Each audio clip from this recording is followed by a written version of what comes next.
kita sengaja mengukuhkan, bukan melantik, mengukuhkan. Dan sekaligus nanti beban sudah di pundak yang dikukuhkan untuk merapatkan bersama-sama untuk menyusun kepengurusan. Baik, dengan mengucapkan Bismillahirrahmanirrahim, saya Suhatribur SEMM Bupati Kabupaten Padang Pariaman.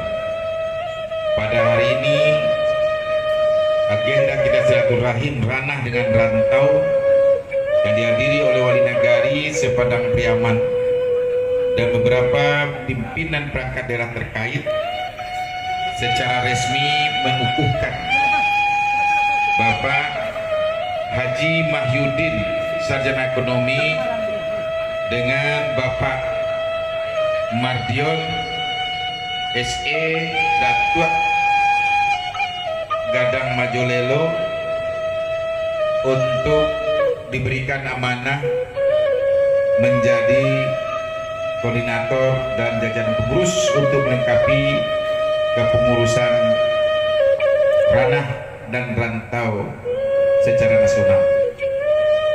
Demikian, sekali lagi terima kasih Kakanda Haji Mahyudin telah mau meluangkan waktunya, Bapak Haji Mardion juga, untuk bersama-sama menggalang dan memajukan Padang Pariaman dalam rangka percepatan pembangunan.